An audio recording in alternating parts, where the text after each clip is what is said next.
Just as a disclaimer, we want you to know that some of the movies that we will be reviewing were shot in a different time and era where people of race and sex were not treated equally. We understand this and hope you do too. The movies or anything that happened on the sets are not the views of this podcast or what this show is intended to be all about. Exactly. And we want to give due diligence in presenting the movie and not the views of the cast or directors or anyone involved. But we also feel it's necessary to let the audience know some of the background information to get a feel for what was happening at the time of shooting the film. Again, we hope you understand that we do not agree with everything that went on, and we just want to give out the information. And with that being said, hope you enjoy the show.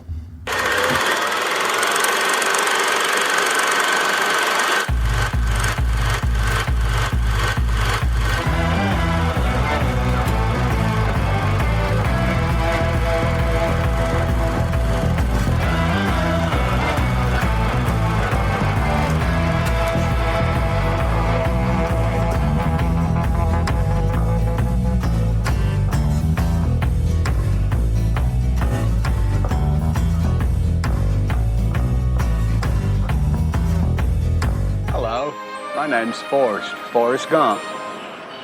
Would you like a chocolate? Oh, thank you. It's funny what a young man recollects. You're the same as everybody else. You are no different. Your boy's different. Are you stupid or something? Mama says stupid as stupid does. I'm Jenny. I'm Forrest Gump. She was my most special friend. My only friend. We was together all the time. We was like peas and carrots, Jenny and I. Run, Forrest! Hey, stupid! Run! Now, you wouldn't believe it if I told you, but I can run like the wind blows. Who in the hell is that? And there's Forrest Gump, Coach. Just a local idiot. I never thought it would take me anywhere.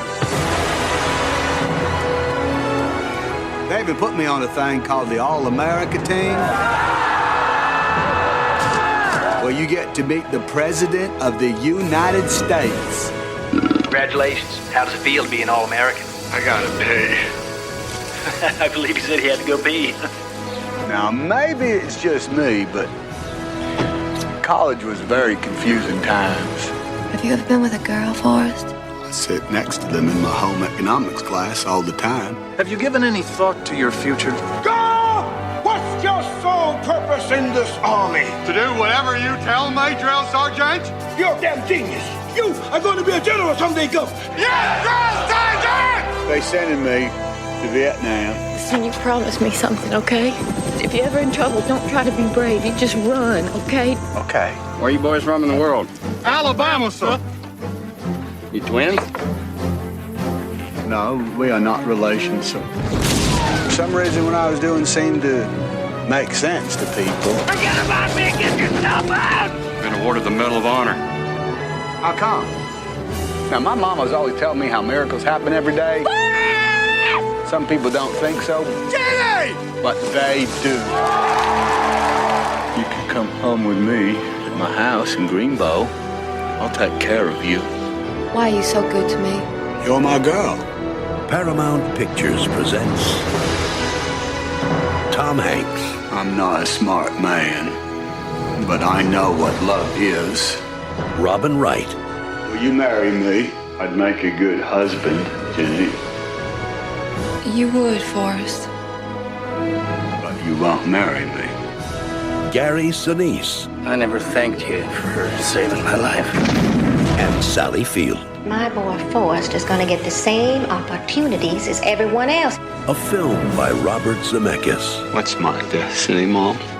You're going to have to figure that out for yourself.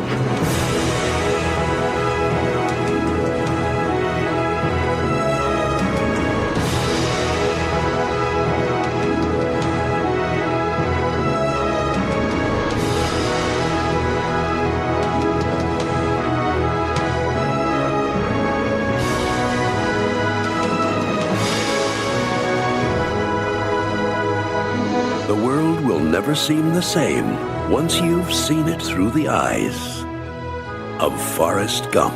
My mom always said life was like a box of chocolates. You never know what you're gonna get.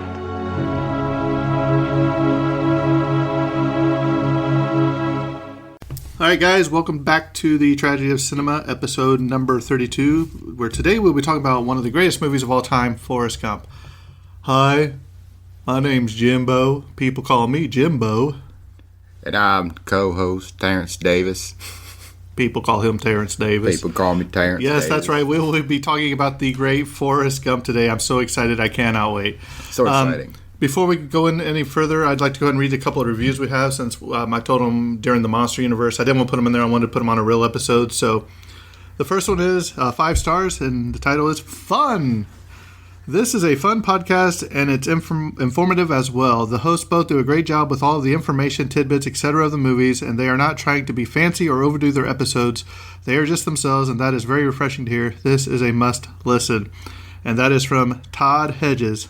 Thanks, Todd. Thank you so much, Todd. We're just us. That's what we wanted to be, just a couple of guys hanging around talking about movies, even when Terrence is wrong since he's a millennial.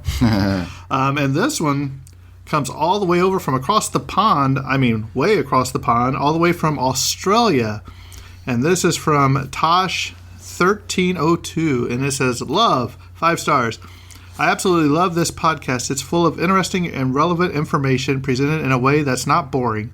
The hosts are easy, enjoyable to listen to. This needs to be your go-to movie podcast. And she actually reached out to me. That's from Natasha.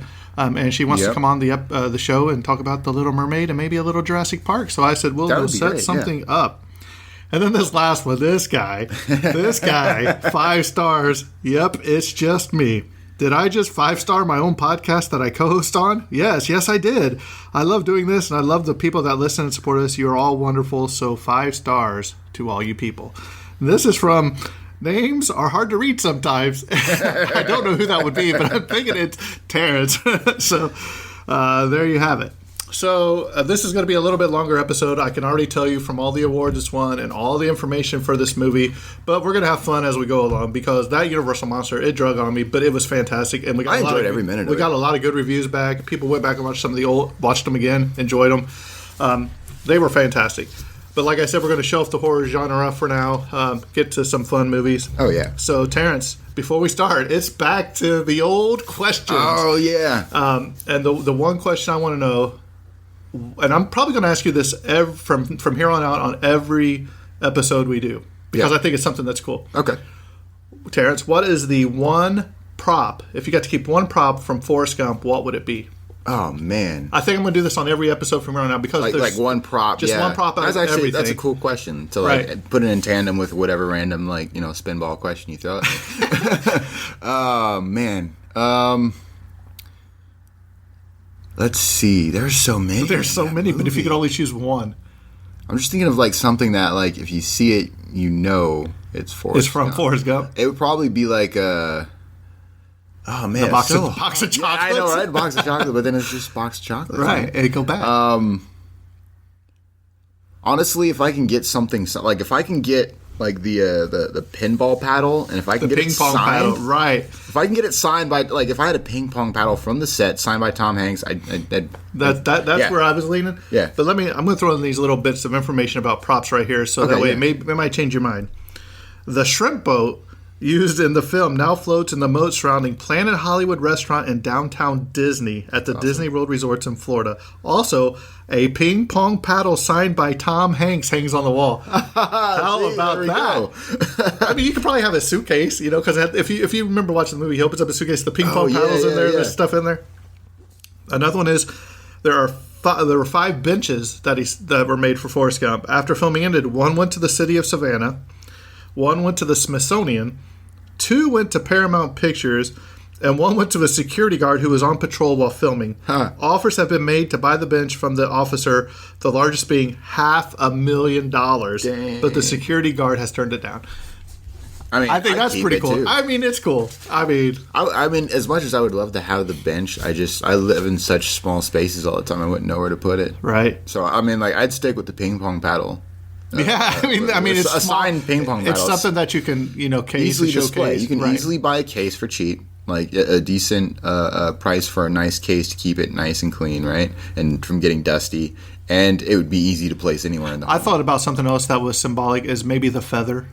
with the children's book, when he puts it in there at the end. That's right. And for those of you that have not seen this movie, we will be talking about a lot of spoilers in this, so stop right now, go watch it, and then come back. Right. Yeah. But we did preface this, so you should have watched it. Right. But I mean, just saying, if you didn't, I mean, you can still listen if you want, then go watch a movie, because it's a fantastic, it's probably in my top 10, definitely, maybe in my top 5, maybe in my top 3, because I can watch this over and over no matter where I'm at, and it's on, I stop and watch it. Yep. So, Terrence, let's go ahead and start right in there, and then when you get to a certain part, I need to stop you because I have something that you're going to be like, what? All right, then. Let me know. All right, so, Forrest Gump, release date, July 6th, 1994. I was 4 years old when I was a sophomore in high school, or maybe a junior. The budget was $55 million, and opening weekend, USA, it made $24 million. So it already made half its budget. Exactly. Interesting thing, though, is even with the gross USA of like $350 million, Paramount claimed that they were still $62 million out of profit because of promotion, distribution, marketing, and all the interest of everything. And I got to throw this in right here because that is so corrupt. Let me tell you this little tidbit I found, and you're going to be like, they did this guy dirty. Yeah. Apart from a fixed fee of $350,000, author Winston Groom made a deal for 3% share in the film's net profits. However, he never received any money from this source.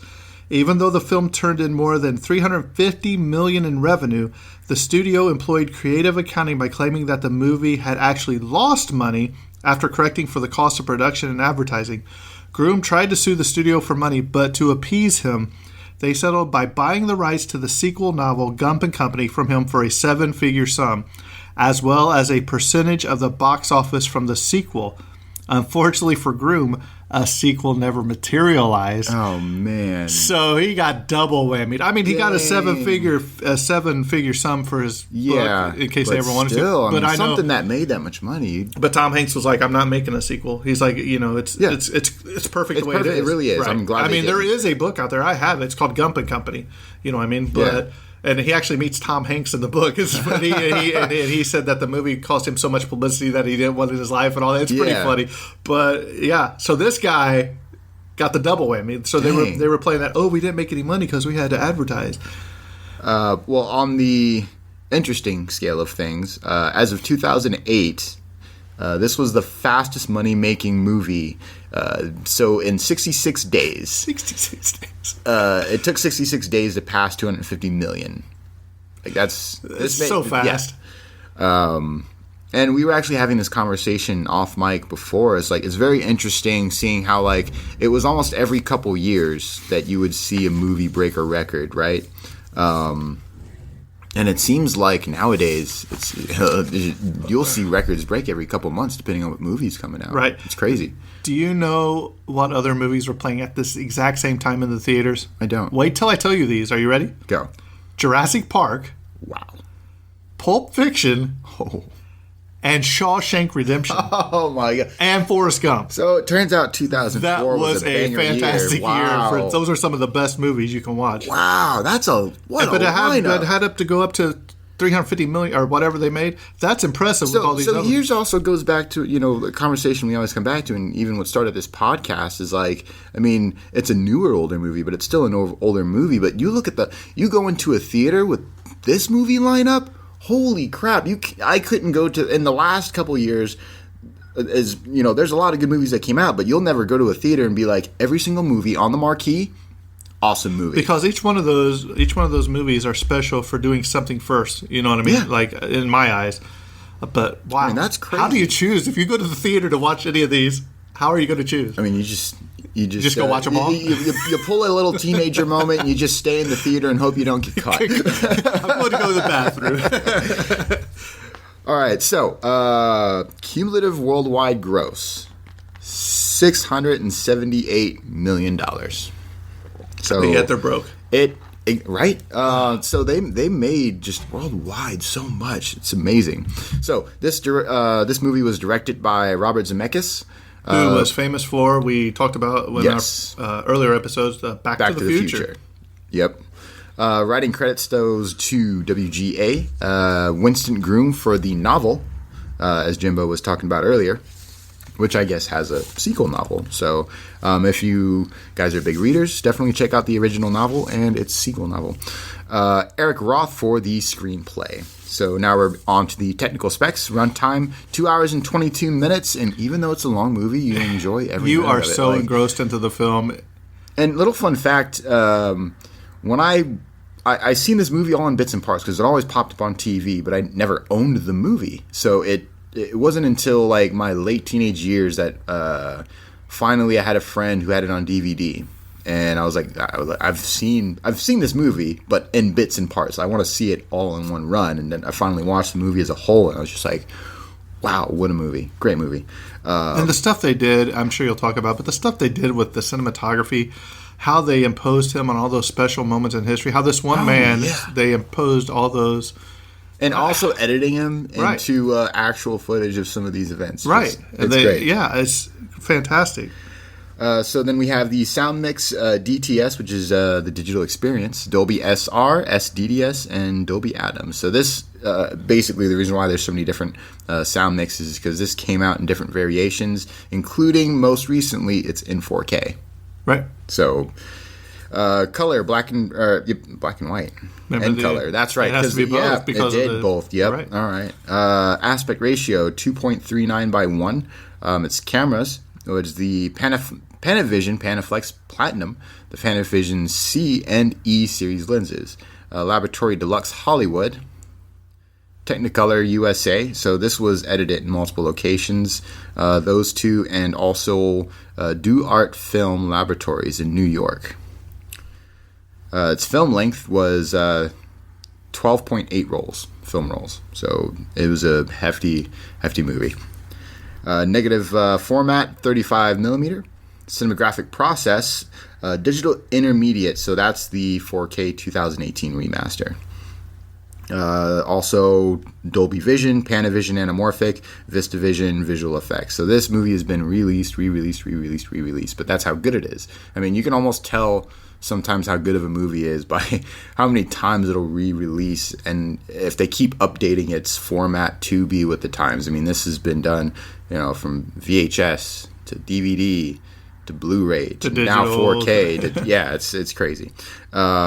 Printed film format, 35 millimeter. Now off to the awards, and there are ton of awards. Many. So be ready, because I hope Terrence slaughters a lot of these names, because he was having Google Translate trying to get some of these down before we started. So we'll see how this goes. Well, yeah, I'll give it my best shot. Academy Awards USA 1995.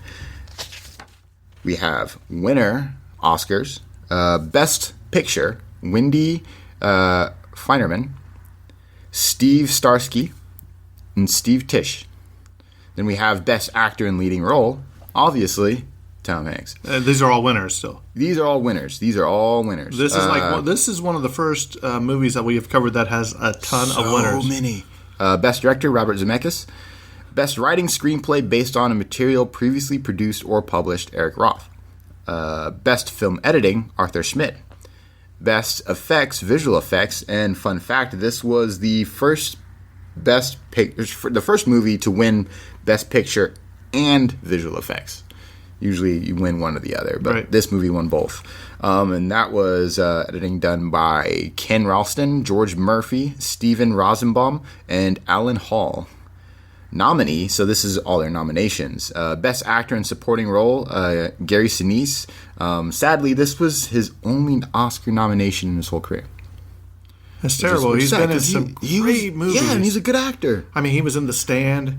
I mean, he was in, what was the Nicolas Cage movie? I want to say Snake Eyes. The one where, the boxing where... Oh, I think he was in that. And he's been in some great movies. Best Cinematography, Don Burgess. Best Art Direction, Set Direction, Nick Carter, Nancy Hea. Best Sound, Randy Tom. Tom Johnson, Dennis S. Sands, William B. Kaplan.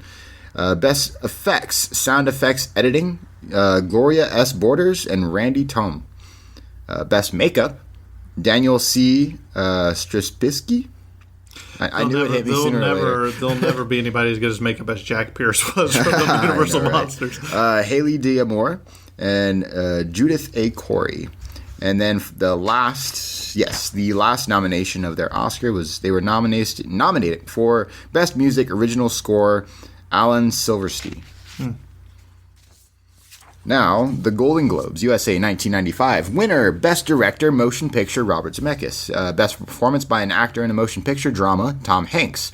Best Motion Picture Drama. Nominee Golden Globe. These are all the nominations that they got. And I'll just name off the nominations since they didn't win for the sake of time.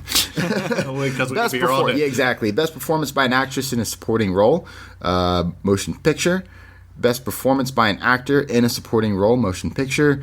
Best Screenplay, Motion Picture. And Best Original Score, Motion Picture. Now to the BAFTA Awards 1995. They won for the BAFTA Film Award, Best Special Effects. And then we also have the nominations, which is Best Actor, Best Actress in Supporting Role, Best Screenplay Adapted, Best Cinematography, and Best Editing.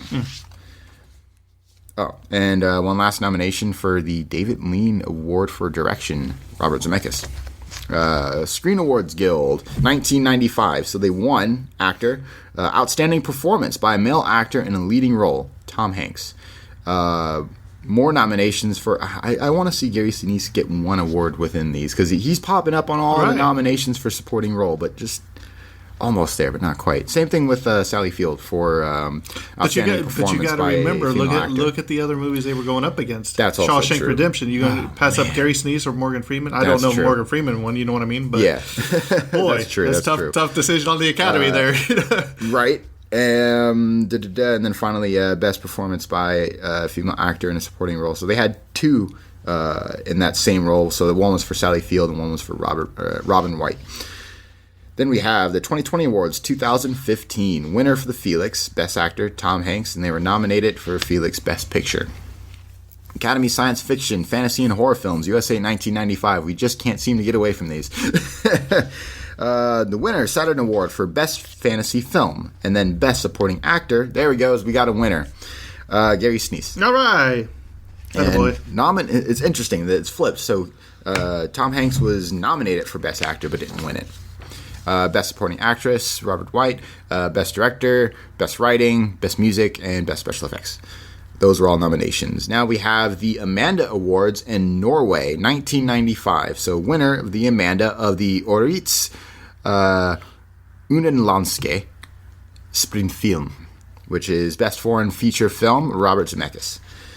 American Cinema Editors, USA 1995. Winner of the Eddie, Best Edited Film Picture, Arthur Schmidt. Then we have the American Comedy Awards, USA 1995. Winner, American Comedy Award for Funniest Actor in a Motion Picture Leading Role, Tom Hanks. Then we have a nomination for Funniest Supporting Actress in a Motion Picture, Sally Field. So I thought that was interesting because most of the humor is from Tom Hanks, but it's almost that like,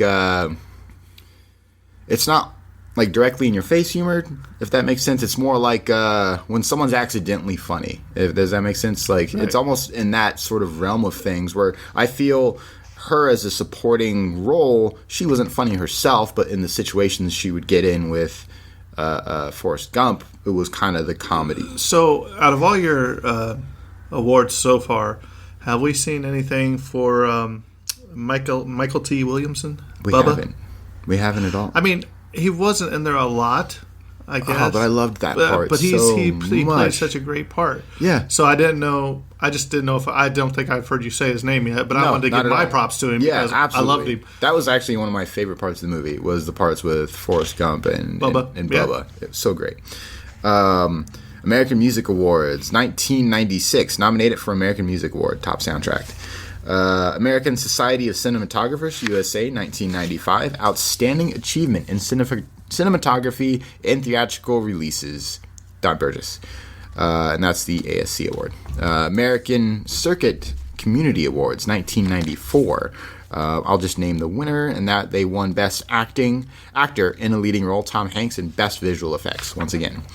Then we have the awards of the Japanese Academy, 1996. So nominated for Award of Japanese Academy, the Saiko no Goku Kyu Iga, which is Best Foreign Film. Oh boy.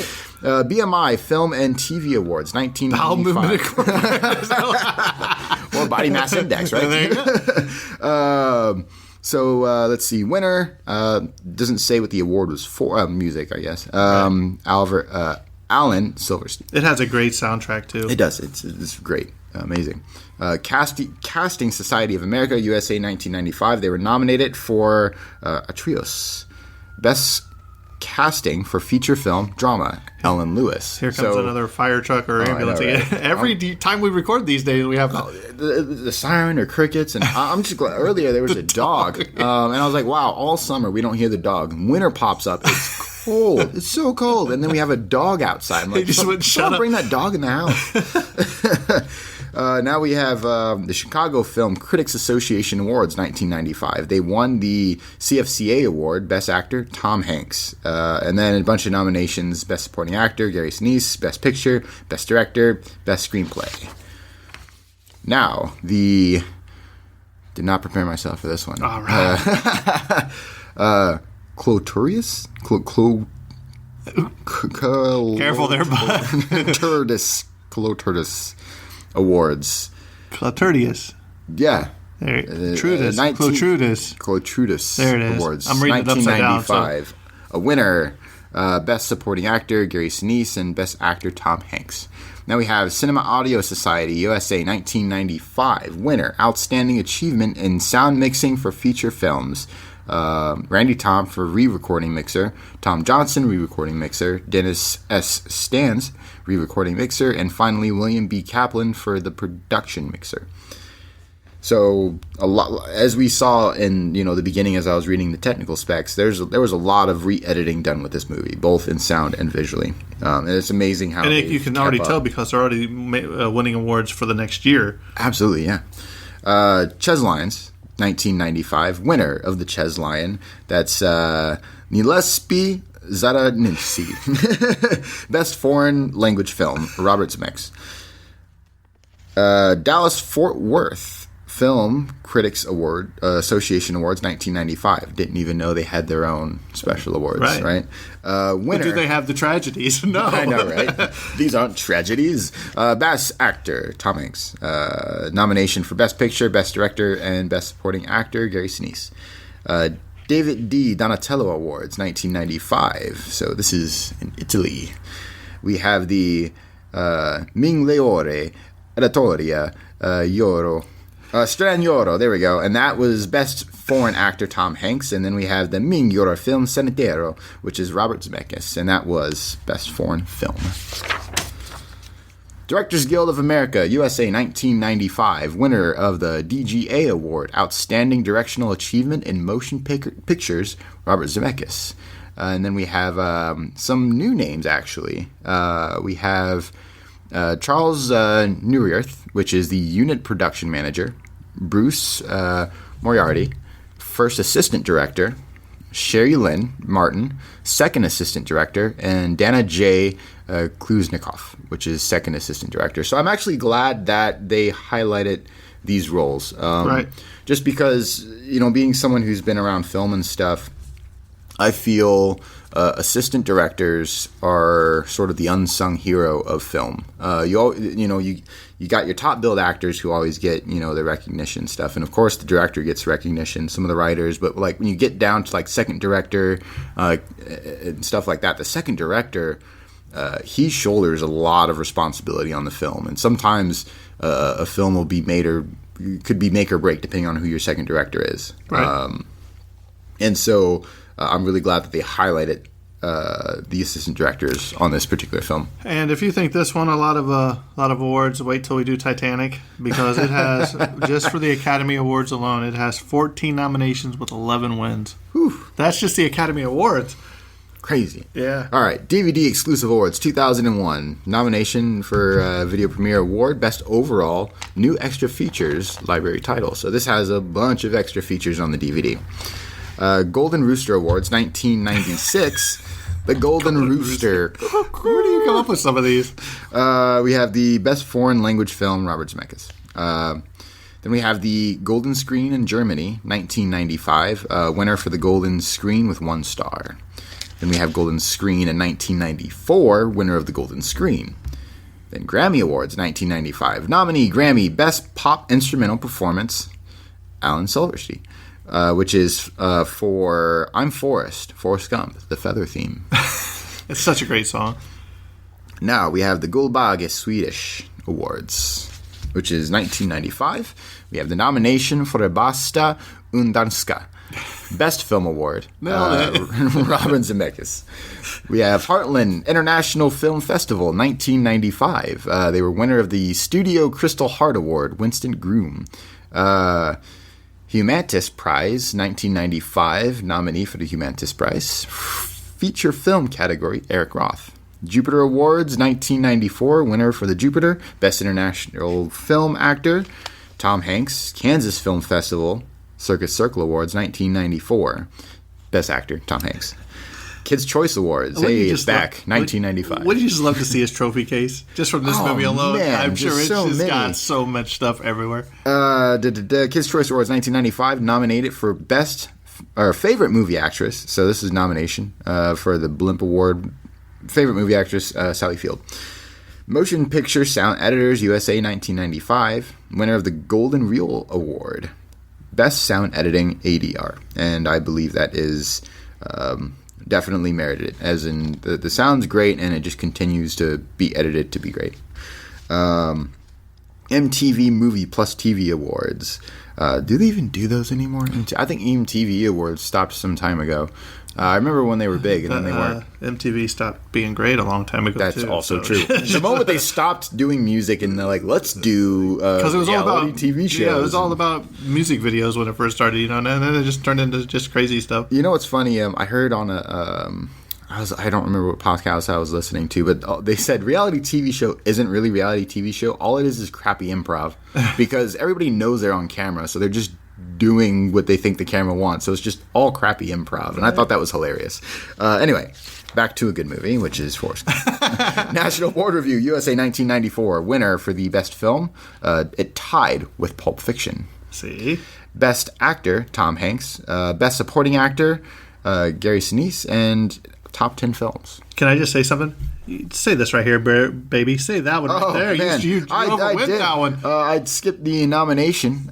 He wants me to read this crazy name. So nominated for MTV Movie Award, Best Performance, Male Performance, Tom Hanks, and Best Breakthrough Performance, Kelty Williamson. Attaboy. Bubba got one. He wasn't going to skip over him. Oh, yeah.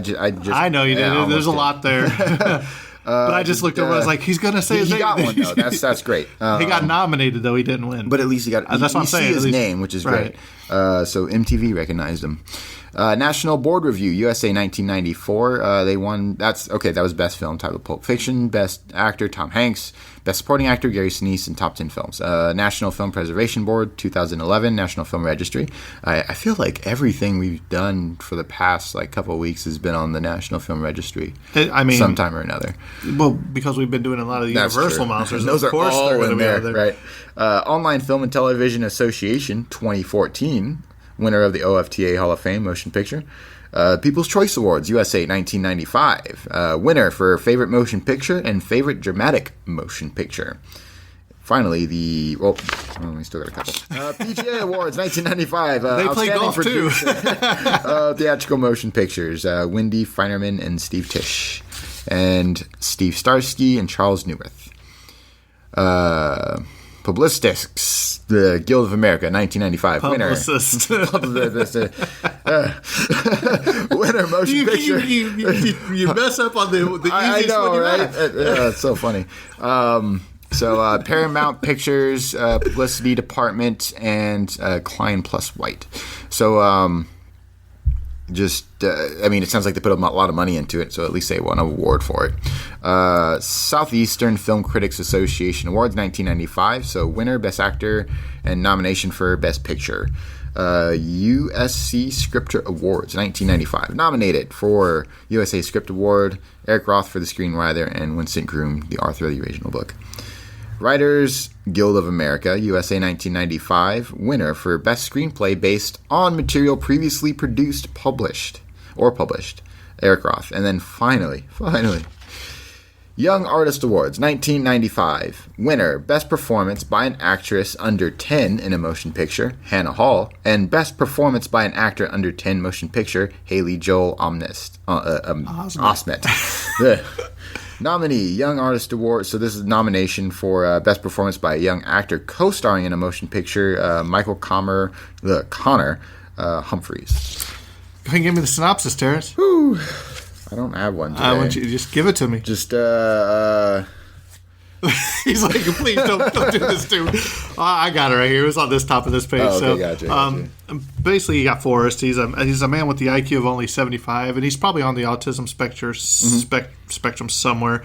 Tells the story of his life to all who will listen at a bus stop. I mean, that's pretty much straight and narrow. I think that's one of the largest appeals to me in this movie is just, you have this gentleman who's on the spectrum, and he's such an amazing person, and he's done so many great things. And everybody he's met and inspired. And I actually want to highlight businessmen. Yeah, everything. Exactly. There's just recently I saw a really awesome article that someone on the autism spectrum, the first person who is on the autism spectrum, passed their bar and got their they can practice law. Oh, nice. Yeah. So they went through lots of school because, they got their law degree, and then they passed their bar, and I thought that was amazing. Well, it's also like that TV show now, The Good Doctor, I think. Yeah. So, I love stories like that. I have a brother-in-law who's on the spectrum, so it's just really cool to see stories, and even in this movie being one of the best movies that highlights somebody who's just an amazing person. Right. Like, there's one. This would have to be someone you'd want to meet. That's like a fictional person, like to meet Forrest Gump. That'd be amazing. He just seems like the nicest guy. I would sit there and talk to him for days. You could. He's some guy you can just listen to like for forever. Right. I'd love to sit on that bench and just listen to a story. He'd probably even sit there and listen to you read all those awards again. Probably. So let's go jump into the cast, and you're going to be shocked by some of the people that was supposed to be in the movie. So we'll start with Tom Hanks as Forrest Gump. Yep. People that were supposedly tried out for or denied the role: John Travolta. Oh man, can't see that. Bill Murray, maybe. I can kind of see Bill Murray. Chevy Chase. No, not Chevy Chase. He's for a different type of humor. Harry Anderson, who was the judge on Night Court, was the first choice, really? But because of the scheduling conflict with Dave's World, remember that TV show? He couldn't do it. And when the guy was writing the book, he said that his ideal person was John Goodman to play Forrest Gump. Honestly, I can see John Goodman. Right? I mean, that's coming from a super biased point of view. I love John Goodman. He's so great. Michael Connor Humphreys played young Forrest Gump, and Tom Hanks revealed in an interview that he got his talking listening to this kid. Really? Because he kept it in the older Forrest Gump. Yeah. The slow drawl, southern drawl. Yeah. So that was pretty cool. Here we go. Robin Wright as Jenny Curran. You know who Robin Wright was? Remind me. Princess Buttercup from The Princess Bride was Jenny. Okay. And she was also in Wonder Woman, as we've talked about. That's right. Bride. But those that were supposed to play or interested in playing her but declined: Jodie Foster, Nicole Kidman, and Demi Moore. Honestly, she was definitely an integral role, but the role was also so I can see any of those actresses in that role, if that makes sense. Right. Yeah. I guess it's not to take away from the time that actress put into that role, but I feel like that one was a more fluid role because put Forrest was so in. different. Yeah. You know what I mean? That Hannah R. Hall as young Jenny. Gary Sinise as Lieutenant Dan. Lieutenant Dan. But the person that was supposed to be considered for the role, Joe Pesci. Joe Pesci. I'm glad it was right. Yeah. Here's a funny story. When I was on deployment in Sicily, that somehow became every deployment we'd catch on a catchphrase, and we just use that all the time. It was super hot, and I think we got some gelato or something like that. But out of nowhere, one of my friends just go, "Lieutenant Dan, ice cream." Ice cream, Lieutenant Dan, and we just all cracked up laughing. So we would all just quote that over and over, just out of nowhere. We'd all be grumping and griping and over whatever, and then suddenly you just hear go, Lieutenant Dan, ice cream. And we'd all start cracking up. It would lighten the mood. So it was fun stuff. Yeah. McKelty Williamson as Benjamin Buford or Bubba Blue. Now, you ready for this? Are you ready for these? Go. This last one just blew me out of the water. I was like, you've got to be kidding me. So we have David Alan Grier, Ice Cube, Okay. Dave Chappelle. And Chappelle said he believed that the film would be unsuccessful. But now he also acknowledges that he regrets not taking the role. Right. And here you go. Are you ready for this one? The one that I found the most interesting. Tupac Shakur. Wow. Auditioned for the role of Bubba Gump. Man, I think of those, it just, I'm glad they chose who they chose. And, of course, Haley Joel Osment. This was his first film, and he was found after the casting director noticed him in a Pizza Hut commercial. Oh, wow. Right. So, the first woman, the woman that Gump speaks to in the movie, resembles Rosa Parks. Okay. She's a hardworking, working-class African-American woman riding a public bus.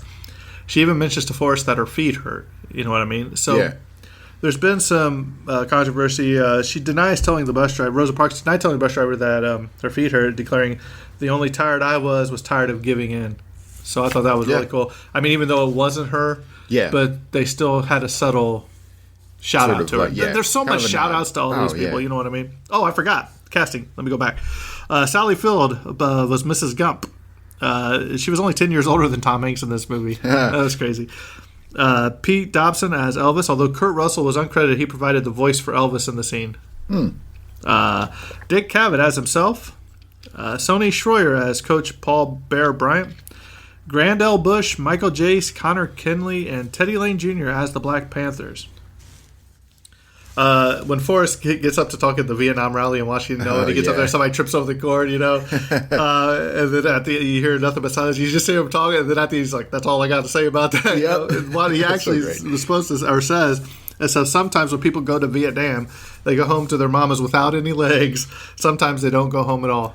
And he said, "That's all I got," and then that's a bad thing, and that's all I have to say about that. So I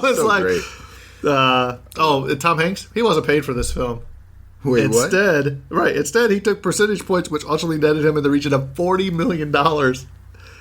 So he took percentage points instead of a salary. He took percentage points of the gross. Oh, okay, yeah. So how do we have money to pay this guy, but we don't have money? None to pay the source material. One thing you'll notice in this is every scene, when Forrest is a boy, when Forrest is a growing up throughout his whole life. Yeah. The first scene, he always has that blue plaid shirt on. That's true. And before Jenny dies, it's always buttoned all the way up to the top of his neck. Oh, and when she's dead, the first button's undone. I thought that was really cool. Every scene you see after that. Yeah. Let's see.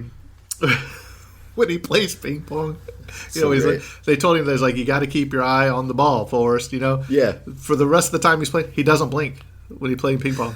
He keeps his eye on the ball. Oh, yeah, blink. That's true. It's like, the one of the most famous scenes where my name's Forrest Gump. People call me Forrest. It was ad-libbed by Tom Hanks. It wasn't even in the script. Oh wow! I was amazing. Some of these times when the people ad-lib stuff in there, gotta love that. Some of the best movie lines or even speeches are ad-libbed. It's great, right? And Tom Hanks he signed on to make this film only after an hour and a half after reading the script, but he said as long as it's historically accurate, that's fine. You know what I mean? So I thought that was really great. Tom Hanks, he wasn't much of a runner, so his brother was a stunt double. Okay. So there's just so much. There's so much in this movie. I mean, we got notes upon notes. You got a lot. So I'll be jumping around. And back to the ping pong. During the match, there was no ball. That was all CGI'd in there. I figured, yeah. But it's still fantastic. Wouldn't that be amazing? Tom Hanks trained for 2 weeks And the actor who played the reporter on the scene when Tom Hanks visited Washington after his tour of Vietnam, you know what I mean? Yeah. He was actually a tourist from Atlanta, Georgia. He just happened to be on Capitol Hill that day with his wife and was asked to read this.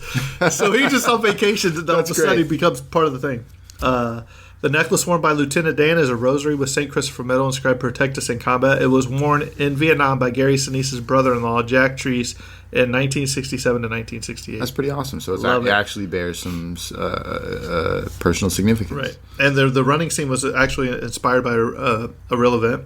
Louis Michael Figueroa, age 16, in 1982, ran from New Jersey to San Francisco for the American Cancer Society, unknowingly inspiring a line from Forrest Gump's famous run on the silver screen. I just put one foot in front of the other, it goes. When I get tired, I sleep. When I get hungry, I eat. When I have to go to the bathroom, I go. So I thought that was very interesting. Talking about the special effects, Gary Sinise, how they had to do the blue screen on his legs. I mean, just the way they did that, how he had to sit in that wheelchair. You know what I mean? It was fantastic. Oh, yeah. Very well done. The movie's line, Mama's always said life was like a box of chocolates. You never know what you're going to get, was voted number 40 by the quote of America's Film Institute out of 100. Oh, yeah. I mean, how many times have you heard that throughout life? Or even made fun of as spin-offs of comedies and all absolutely. that. It's one of those, like, big pop culture quotes. And, I mean, this movie is also, like a handful of other movies we've gone over. It's just so significant to pop culture. Right. Do you remember the scene where Jenny is sitting at the nightclub or whatever? She's naked except for a guitar or whatever. She's playing. Yeah. You know, how many roads must a man go down? She was really sick with a cold while shooting this, but she was still able to perform her own singing during a non-stop 24-hour shoot. Ooh, that's rough. 24 hours, dude. They must have been in crunch time when they filmed that I also scene. read that Robert Zemeckis said, hey, don't throw your drink. Remember the guy throws his drink? Yeah. Don't throw it at her face because we don't have to spend this time redoing her makeup. You know? Yeah. So he said, throw it at her feet, which I was like, well, hey... Right. It's not like Psycho where he makes her go to the shower the entire scene. Of course, this is on the National Preservation List for movies. Yep. Every still picture in the movie, Forrest Gump's eyes are closed. Like when he's on the magazine cover, his eyes are closed. Every picture. All of the boat scenes, including the hurricane scene, were shot on locations in the waters off the coast of South Carolina. Oh, okay. A jet engine was used to generate the hurricane winds. The still and newsreel shots of the trawlers on land are new shots of the aftermath of Hurricane Hugo in South Carolina in 1989. So they used some actual footage there too, which is pretty impressive. Let's see here. This fact. Warner Brothers gave up the rights to this film in 1988, so I guess they've been planning on doing this for a long time. But they gave it up in exchange for the rights to Executive Decision in 1996. And that... because the studio felt that the project had lost its commercial promise in the wake of the Rain Man movie because it came out, and they thought, why we don't want to send two of these movies out. The house that Forrest Gump grew up, the house in Forrest Gump, is the same house used in The Patriot in the year 2000. Some of the paneling was changed for interior shots in the later film. So, crazy. The helmet that Forrest and Dan pick up while on Jenny 1 was Forrest's old war helmet that he dropped in Vietnam.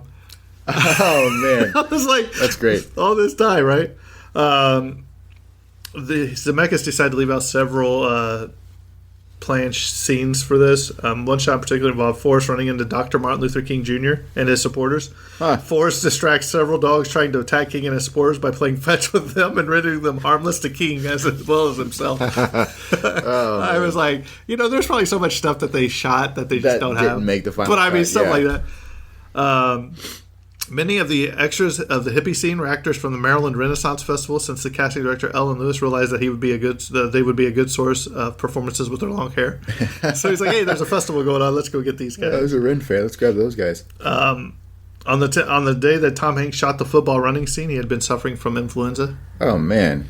This is like, once again, the long line of like injuries and sicknesses while on set, and these guys just push through. Right. That's one big like sort of prop you got to give like a lot of actors. A lot of actors do some crazy stuff where like, they'll be super sick or like they're not feeling. But 24 great, hours, like, and she's doing her own singing. Oh man, that's naked, tough. with just a guitar. I was like, man. And you have a cold? Yeah. I feel her. The Dr. Pepper scene was shot a total of 7 times. Each time Tom gave forth louder and loudest burps. And to which Jacob's comments to Hanks responded with, "Bob, just be glad they aren't coming out the other end." That sounds like such the Forrest Gump thing to say. That's great. Oh, yeah, that was hilarious. Let's see here. Oh, this is something interesting, and I didn't know 2 of these. In the movie, there are 4 actors and actresses who plays multiple roles. Gary Sinise plays Lieutenant Dan as well as one of his ancestors. Same thing with Forrest Gump. He plays like, the Ku Klux Klansman or Buford Gump or whatever. But here's the 2 that got me, and I did not know this. Okay. McKelty Williamson plays Benjamin Bubba Blue, as well as the waiter opening the Dr. Pepper bottles in the scene where Forrest meets JFK in the All-American as an All-American football player. Totally missed that. You're right. I did not know.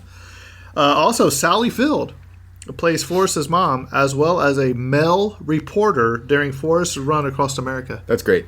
I didn't notice that either. Did you? Didn't notice it at all, no. I was like... Now I'm going to look out for it next time I watch it. Shoot.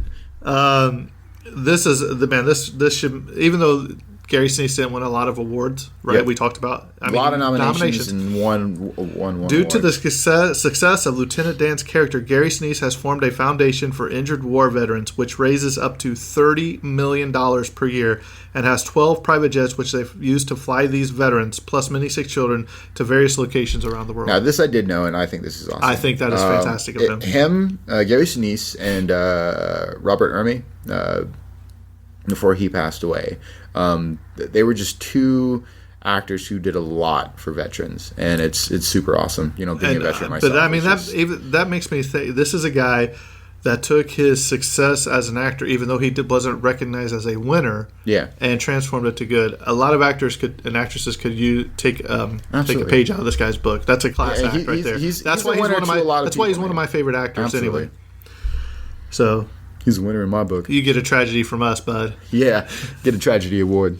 And maybe we'll do a year-end review of tragedy. We'll pass out the there we go. We did. If you don't know what I'm talking about, the tragedy, if you go back and listen to our wrap-up show of the Universal Monsters, we passed out the Tragedy Awards, which is it was a spin-off the Office, the Dundies. And we gave our own awards out. I mean, it may not mean nothing to the actors, but it'd be cool one day if they say, hey, I got a tragedy.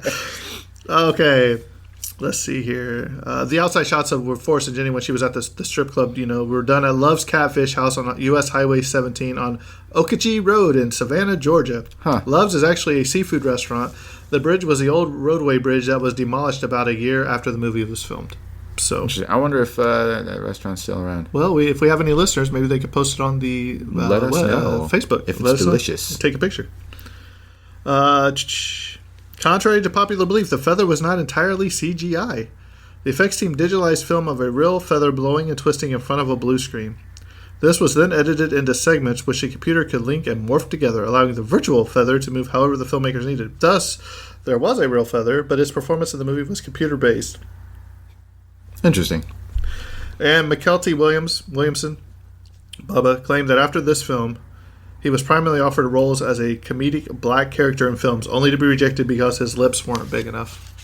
What? And I said, that is terrible. That's this racist. guy. Right, that's straight up racist. It is. Holy crap! I mean, and what? They're saying, oh yeah, you did such a good job at this. We want to cast you in this, but guess what? We can't use you. And I was like, so ridiculous. I love the guy.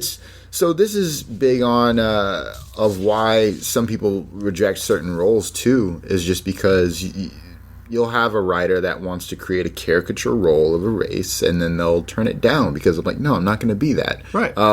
Michael Pena is a great example. He's turned down a bunch of roles for the same reason. And oh man, there's a certain actor on the tip of my tongue. Like they'll want to throw him also into typical stereotypical bad Hispanic roles, and he's like, no, I'm not going to do it. I don't want to play a role that's going to put my people in a bad light. Do me a favor. While I'm going through some of these, look up what other roles this guy has been in. Okay, yeah. Because I love the guy. You forgot how to spell it, didn't you? Oh, Let me grab that real quick. It's down there at the bottom. Filming lasted only 4 months. Get this one. Terry Gilliam and Barry Sonnenfeld turned down the chance to direct this film. Sonnenfeld chose to direct instead Adam Family Values. Whoops. Wow. I don't see any Academy Awards with that one. It's including, of course, into the 1001 movies you must see before you die. You already said that in your awards. That's the one I circled to make sure you said. Here's an interesting one. It is never known what happened to Forrest's father. Robert Zemeckis intended for audience to infer that Forrest's father abandoned him and his mother, and has not been in contact with him since. However, Forrest's mother didn't want to hurt Forrest with the cold truth and simply said that he was on vacation. Did you find anything? Yeah, I'm trying to see. So there's a bunch before. Is there anything after Forrest? That's what I'm looking for, yeah. So I'm doing a scrolling because he actually has a pretty good filmography. Let's see if I can name some ones. He was in Starsky and Hutch. Oh, okay. Just keep going, yeah. Jenny, who was introduced Forrest to her war protester boyfriend Wesley, There's a direct nod to The Princess Bride. The spinoff, Wright was also in love with a man named Wesley. So you had Wesley and Wesley. So he has been in. Okay, so he was in Free Willy 2. But that was not before. Okay, but here's a big one though. He was in Heat. But those were before Forrest, weren't they? No, this is after. He was in 1995. He was a good one. Val Kilmer. He's so good. He was in Con Air. Yep. 12 Angry Men. Yep. And that was the 1997 remake. Yeah. Double Tap. Three Kings.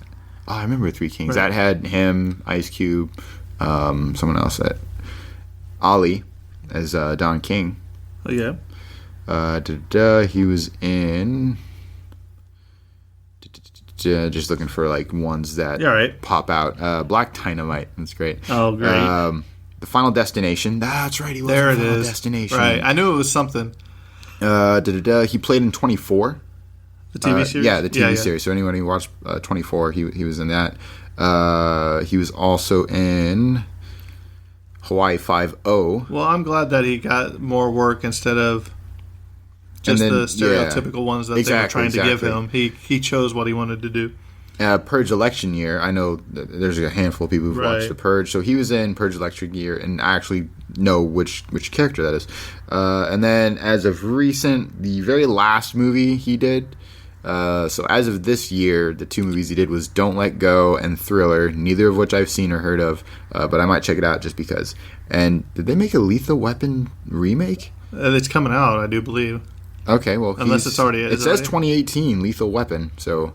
Oh, it was the TV show. Wasn't there a TV show? I think it's a TV show on Fox. Okay, well, he plays Tom Barnes in Lethal Weapon. No relation. All right. He's currently on set recording Run the Race. Nice. So he's still active. He's got a lot of movies. Good for you, actually. Bubba. We're rooting for you. You get a tragedy from us, too. This is the one that I told Terrence almost flipped the table. The movie was named as one of the 20 most overrated movies of all time by Premiere, and I said, how can it be overrated? It is not overrated. It is so much more than you expected. This is the only theory that I have of why someone would say that. And this statement would had to have been made like years later, because like in the moment I would not see how that statement could be made. But I do believe that like after you hear so much hype about a certain movie, then you start having preconceived notions that become bigger than what something actually is. So then something that suffers a lot from this, and this one is actually totally arguable, but I also think because of its hype and its prestige that people expect too much of it, and that's the Star Wars movies. People have in their mind of what it should be, so then when it actually happens, they become disappointed. So I imagine if someone who was living under a rock, mind you, did not see this movie, and then they're like in there, they've always heard about how good it was, blah, blah, blah, years and years, and they're finally like, all right, let me sit down and watch this movie, especially if they're jaded to begin with, right? They can be like, everybody keeps saying it's the best movie, let me go see what it is, and then they watch it and be like, man, it wasn't as great as everybody was saying. That'd be the only reason I can see someone could make this statement, is people have been hyping it all their lives to this person, and then they finally watch it and it doesn't hit their preconceived notions of this movie. Because most of us, myself and you, we were talking off mic about it, we came in this movie not knowing what it was. I saw it on TV. And I saw it twice in the movie theater on the same day. That's amazing. I would have loved to have seen this in theaters. I've seen it 3 or 4 times in the movie theater. But, I thought it was fantastic. I mean, I didn't, when I first saw it, didn't know what it was. All I knew was Tom Hanks. But I was like, this is great. This is amazing. And just the way that they implemented all those, when he meets JFK and he meets, Lyndon Johnson or whoever. And and then in all those like just events. Yeah, like man. We'll talk about it here at the end. Let's get back to this. Finish this. Yeah. These parts. Some cameos. Elizabeth Hanks, the girl on the school bus with the red hair that's like, scooting over. Oh yeah, it's Tom Hanks' daughter. What? Right. Also on the bus, Alexander Zemeckis, the first boy on the school bus who refuses to let Forrest sit next to him, is Robert Zemeckis' son. Seats taken. Seats taken. And then, this film paid so much attention to detail. When Gump calls to report the Watergate burglary, the security guard answering the phone says, "Security, Frank Wills." He was the actual guard on duty during that night, and he was the person who discovered the break-in on Saturday, June 17, 1972. That's great. Another one is they never really specify what Jenny dies from. That's true. Yeah. A lot of people claim that it's from HIV/AIDS because of the epidemic that was in the early 80s. But according to the sequel in the Gump book, company book, the author mentions that Jenny dies from hepatitis C after contracting it as a former drug addict in the 1970s. So that's very interesting because I always thought it was from HIV. Right. Like, that's pretty much been the consensus this entire time is like, hey, she just died from HIV from, all the drug use and stuff because that's something else that you can contract with dirty needles. But it turns out Hep C. Right. Who knew? Exactly. I mean, I've always heard the other way too. So for those who are listening, we finally cleared it. We've cleared that mist, and now we know what it actually was. Next to Jenny's deathbed, there's a card with a yellow smiley face that Forrest earlier had been responsible for making. Remember when he's running and the guy uses his T-shirt? He's like, ah! That was good. When Forrest Jr. goes to get on the school bus at the end of the movie, he is wearing a blue and white plaid shirt similar to Forrest Sr. throughout the movie and at the beginning of each chapter. I thought that was great, how the continuity was there. And Lieutenant Dan is the only guest who is standing up at the wedding ceremony of Forrest and Jenny. But he's like, you got magic legs! Yeah. But the thing is, earlier in the film, when Lieutenant Dan tells him that, hey, you're going to be an astronaut, you remember, or something like that, he actually, in the book, becomes an astronaut. Oh, okay. But what's funny is the legs that they made from him was made from titanium alloy, which they make the spaceships out of, the shuttles. Yeah. So I thought that was great. That's pretty so, awesome. Terrence, go ahead and give me your thoughts, feelings, review on Forrest. I mean, like, Gump. if you can't tell about, how we've gushed over this movie this entire time. And how many awards it's won. Oh, man. I love this movie.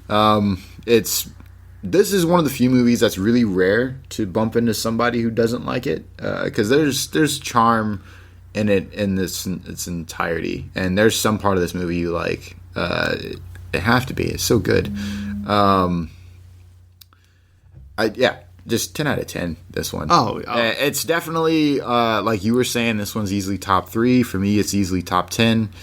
It's a great movie, and it's a movie that you come back to like every so often. Like after some time, you're like, you know what? Let me just sit down and watch Forrest Gump. Right, and I love the reason I love this movie so much is the way they integrated history into his life. Like when they desegregated the schools, and the lady drops her book, and he goes and picks it up. He's like, "Ma'am, miss." Yeah, you dropped your exactly. books, and he hands it to him. The people all around the town were like, is that Forrest? And he turns around and does that silly little wave that he always does. He does it on the boat. When he's Lieutenant Dan, he jumps off the boat waving and all that. So when he drinks all the Dr. Peppers and he's shaking the hand of the president, he's like, how you doing? So he's like, I got to go pee. Just everything that they've used. His whole life, he has come in contact, like Elvis, he stayed at their house, remember? Yeah.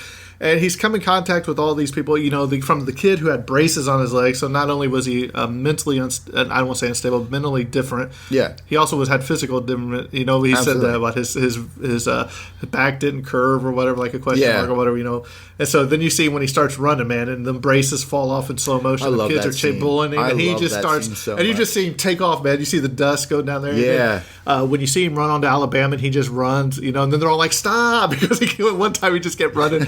There's just so many scenes in this movie that are not only iconic, but it plays on your emotion. It does. It really Since does. he's a little boy, you care for this kid, and then to see how Jenny treats him the entire movie. You know what I mean? He always gets so close to her, and then she always just rips his heart out, leaves him in the middle of the night. I will say, when I watched this when I was younger, I hated her so much. Right, but towards the end of the movie, you come to the end of the movie where Jenny comes home and she says, "I'm dying."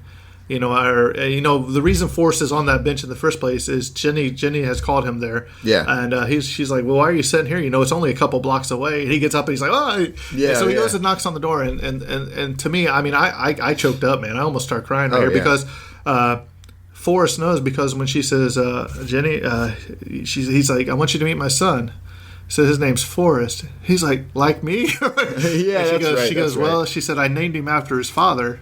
And then the Forrest realizes, oh, this kid's 4 or 5. Yeah. Yeah. And then the expression, I can't describe the expression on Tom Hanks' face. He kind of gets like a vein popping out here, and he's almost choked up. He's like, Jenny, is he, basically getting out, is he like me or whatever, you know what I mean? And she's like, no, he's no, you go in there and meet him. He's your son, Forrest, and so he goes down and he sits down there watching Sesame Street or something. I don't remember what it was. Yeah. And I get so choked up during that whole thing, you know what I mean? Because it's just so touching and moving. I love it to pieces. Oh, yeah. And then Jenny dies. They get married. Jenny dies, and then you see Forrest standing at the bus stop with him. Yep. And he's like, "Well, have a good day." And he's waving. Yep. He's waving. And then the next thing you see is the book or whatever. He closes, and that feather takes off again. So it came first circle from the feather at the beginning that he has kept hold of that feather all the way, through the time. And then you see it taking off into the air again. And I thought it was really well done, really well shot. Definitely a top 10 movie of all time. Even though I think they list it as number 47, I'm putting it probably the top 5. It's such an amazing movie. And good. It's, oh man. And I can watch it any point where it comes on the TV. I can watch just that part, and I get engrossed and watch the rest of the movie because it is so good. And it is probably this movie right here, as well as Saving Private Ryan, I think are Tom Hanks' 2 greatest performances. This one, how he can transform from himself into this character that is loved by so many. Absolutely. It's just fantastic. It shows how great of an actor he is. He's in so many iconic roles. Right. But this is probably just an amazing actor. For me, this is probably his best performance of his career. Yeah. Yeah. Absolutely. I mean, give me another movie that tops it. I don't think you can. That makes sense. Yeah. I don't think so either. So, there you have it. That's our take on it. If you would like to send us a review, we will read it on the air just like we did to these 2 or 3. Yeah, absolutely. These 2 appearances at the bebeginning of the episode. Leave it on iTunes. It helps us get exposure. It helps people check us out too. And it just, the more people listen, the more we can crunch out. And do me a favor, if you have sent a review in from, let's say, Belgium, I know we got a lot of Belgium listeners, or Australia or something, because Natasha sent that to me, and I didn't even know anything about it because we cannot see international reviews. So if you're in Britain, Spain, wherever, Finland, wherever you're at, we thank you for listening, but we don't see a lot of those. So if you want to send them to me, you can find me on Facebook in the group, or send email to the tragedycinema@gmail.com. But with that being said, I think the next episode we're going to do, we have a couple. Kyle's coming back up with another special guest, Joe. I do believe we are going to be doing a lot of fun with it. The Terminator. Yes. This is Joe's favorite movie, so hopefully he gets down here in time to do this. And I think at one time or another, at least Terminator 2 is a movie we've all enjoyed. Right, but Terminator 1, because I was talking, this guy's a huge Terminator fan at work, and I was saying, but do you remember the scene where he's in the waterways or whatever? He's like, that's Terminator 2, dude. I was like, oh, well, do you remember this scene? He's like, that's also Terminator 2. And I was like, well, I don't really remember Terminator 1. I got to go back and watch it then because it's been so long. Because Terminator 2 is so... Well, it's one that we kind of touched on when we were talking about Nightmare on Elm Street. It's like when you remember it, you remember the sequel. You don't really remember the first one because they're 2 entirely different movies. I guess guess with the new movie, Terminator Dark Fate Out, it's a direct sequel to Terminator 2. So all those other ones... retconned. Right. Goodbye. Right. So we'll get the thoughts and feelings on that. But, so watch it before watch the Terminator because be on the lookout. We do have some special stuff planned within the next month or 2. Yep. I'm pretty excited about it. I know Terrence will be too. If you enjoyed our Universal Monster series, you're probably really going to enjoy this one too. Oh yeah, for sure. Well, I think we've taken up enough time for this week, right? We're over an hour already. We haven't added stuff in. So with that being said, I think that's a wrap on this episode. And cut.